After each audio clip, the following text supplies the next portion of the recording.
Finished up Camille, my first semi, in September, October of '88 is when I got it functioning. I didn't use it in the game until February of '89 was the first time I had it in tournament. And was that because you didn't want to? Well, I had some kinks to work out, things that weren't quite really solid yet. The cylinder was on the back of the barrel instead of on the side of the gun. But I mean, I had a firing semi. It would just needed some refinement. AGS's rifle, they had a cylinder on the back of their bolt as well, right? Mm-hmm. Yeah, and then Elite rifle, they must have as well. Yes, he did. Yeah. He did it differently, though. It was a whole Elites was. Yeah. I just built the gun. I didn't do any part of the automation on that. Yeah. February '89, you started playing with Camille in tournaments. I think that's when I first put it in tournament play. Mm-hmm. Yeah. They made a rule shortly after that you couldn't play with a wood stock. Yeah, there were places I went to. They wouldn't allow it originally because, well, first it was semi-auto. They didn't know how to deal with that in the NSG tournaments. And then the NSG also had a rule that said was no wooden stock rifles. So that's how Camille got to be like it was with the metal T-stock on it. They were adamant about no wooden stock, so. And why was that? I mean, was it just well, because back in the wooden stock, the Sheridan rifles, they were all too hot coming out of the box, brand new. They were all shooting too hot, so they just overpowered most of the other guns that were available back in those days. So NSG put the no wooden stock rifles in there. Basically, that gave you Splatmasters and 007s, and Splatmasters basically outperformed the 007 just because of the longer barrel. The first time that you really unveiled Camille was in February of '89, like you were saying. Pretty much. And you didn't build any more Hurricanes at that time because... Well, I had agreed with Dave down at AGS that I wouldn't. You know, this was for me. Yeah. You know, I'll give you whatever information I came up with. I even offered to give to him just to get access to the parts, and I knew what I wanted to do. The difference is they had somebody that kind of understood pneumatics a little bit, but they didn't know anything about guns. Where I'm a gunsmith first, and I had a pretty good background in automation. So where did your background in automation come from? Overhead door business, and a lot of automatic doors, and a lot of supermarket doors were all pneumatic. Really? Yeah, the old days they were all. The side slide, when you step on them, that step on the trigger, it opens the door. When you step off of it, it closes the door.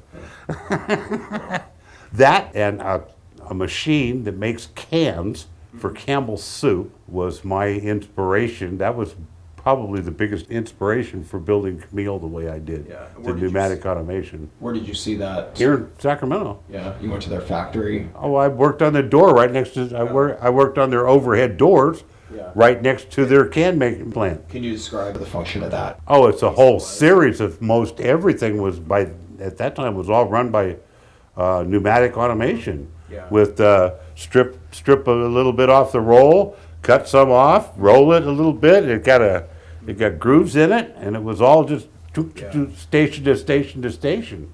So then you were thinking, these are just actions that we could just control on a paintball gun. Well, they were geared to work for millions of times, and I said, well, that's what I want, something that'll operate a million cycles reliably. Yeah, you have some. And that was when I know how to do this now, and we click and. So, do you remember when you started building the first batch of 40 Hurricanes? November. It was like June or July of '89, I think. Okay. So basically a year after Camille. That's when I put them on the market. Okay. Was put the first one, made them available to anybody else. Yeah. I think the first batch went out to this. I think it was the Cycle Bunnies out in New Jersey. Yeah. I think it was. They got the first batch of. I mean, they were around here. My teammates got them and all that, but I mean, as far as the national market went, they were the first ones to get a batch of them. So then you said July '89 you started making Hurricanes. You made about 4. That's what I think when we first put the advertisement out, and then the deal with Elite went through. I mean, and actually that was as much of the lag too as the deal with Elite. I was happy to just build the guns and let him put the pneumatics on them. Yeah. But I was eating them all the time for what they weren't doing right. So I finally told Forrest Cox, it was the guy's name. Yeah. I finally told him either he's going to do it right or I will, because I already had Camille and I had a perfectly working operation on it, and it's like, okay, let's do this right. He didn't want to go that way, so I said, fine, then I will. So And then, we kind of parted ways there. what do you remember when that was, when you stopped building for them? Oh, that would have been mid-'89. Well, Forrest and I were good friends and remained friends. There was never a big blow up in business about it, but it finally got to be, look, but I've got this. You're still building this way, and it's nothing but a pain. I'm building I was doing all the hot work and building the chassis, Yeah. and then he was applying his own new pneumatics.